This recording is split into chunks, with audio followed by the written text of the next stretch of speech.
OnePlus has been one of the few brands on Android world who pushes the Android updates for older devices. Following their reputation, they have finally released the Android Pie update on the OnePlus 5 and 5T in form of open beta. This update brings a lot of changes in the overall UI and functionality, and in this video we will discuss about the same. Hey everyone, my name is Parth and you are watching InfoPal, and here are the top 5 major changes on Android Pie in OnePlus 5T.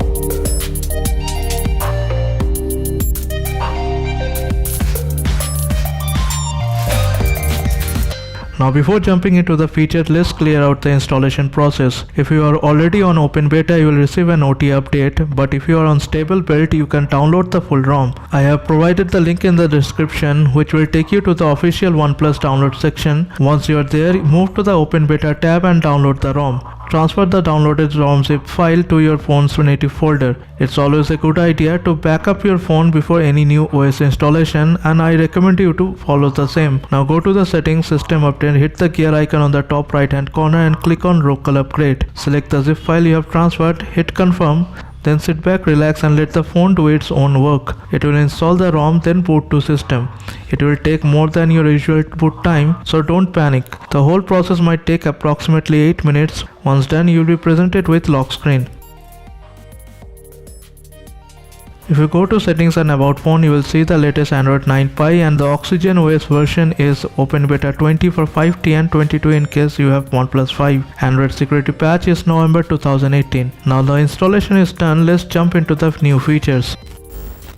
The first obvious change you will see is the all new UI and the gesture support. Head over to the settings, buttons and gestures and hit the navigation bar and gesture option to access the all new gestures. Now you can choose between any of the 3 styles of navigation, first one being the old back, home and recent layout. Second one is the all new Android 9 Pie gestures, where there is a pill shaped home button and a back button which will appear whenever it's required. Otherwise it will stay hidden. Hitting the pill once will take you to the home screen from any app. Long press on the home screen will launch Google Assistant. A quick swipe holding the home button will take you to the previous app, and to access all the open apps, swipe up holding the home button. Swipe up from anywhere on the home screen will take you to the app drawer. The third option in the gesture, which is most interesting in my opinion, is the full screen navigation gestures. Here everything is same as the previous option except there is no button. All the actions are completed by swiping up from the bottom. Swipe up from the middle will take you to the home screen.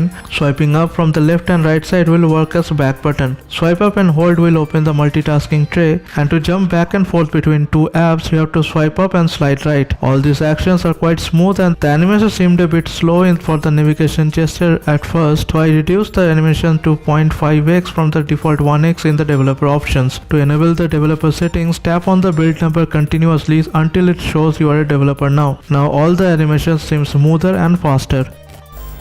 Not only the gestures, overall UI got an overhaul too. It feels more pie-like. I mean, every corner has a round edge. The quick action toggles are round. The volume opens up as a vertical bar from the side rather than peeking from the top. Even the alert slider got some makeover. Now it appears from the side and it toggles between ring, vibrate and silent mode. There is no do not disturb toggle, which now appears on the notification center as a quick toggle. And there is more to it, which I will talk about in a minute. The call screen also got some animation going on the top half. Multitasking menu is vertical cart layout, and to open the split screen mode you need to tap on the 3 dot button on top of the right corner of the app. Now there are 3 themes, light, dark and colorful, which is more or less the default theme with colorful name. The next major change is, if you have not noticed already, the all new settings panel. Now the options are more organized. The homepage of the settings app is lengthier and all the options are categorized within that. Now it might seem that we have to deep dive inside the menus to find options which are earlier right on homepage. It sure looks more clean and with the new bold icons and contrast, especially in the dark mode. But something seems off. It's almost like moving that book to a shelf which were lying there on the table for past 1 year. Though it makes your table clean, but you have to open the shelf every time to get that book. I think you get the point. Now there is a more feature packed do not disturb mode. Now tapping on the do not disturb mode you will get 3 options. First one being until you turn off, which means it will stay DND until you toggle it off. But the interesting fact is now that you can schedule the DND mode by hours, or you can specify a particular time. This will come in handy especially in night before going to sleep.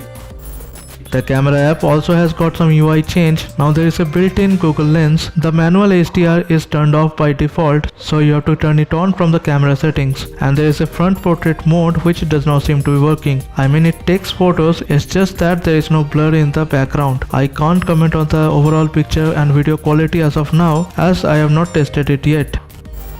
Apart from all these big changes, there are some smaller changes which you might notice. So now you can manually set the percentage when the battery saver will turn on. You can set default SIM card for a specific person or a group. Now you can do continuous chat on the notification screen itself. In the home settings app, you can set the app drawer either on all apps or search when entering the app drawer. Now they have added support for more apps in parallel apps like Ola, Uber and Paytm. And there is UI improvements on emergency rescue. Now there is a flashlight and SOS sound option. As is the open beta build, there are some bugs too, especially some app crashes. But I chose to leave them out as I know OnePlus will take care of that before the stable release. And hopefully they will push the update by end of December or early January. That's all for this video. Like, comment and share the video and subscribe to the channel for the upcoming videos. This is Parth signing off from InfoPal, and I'll see you in the next video.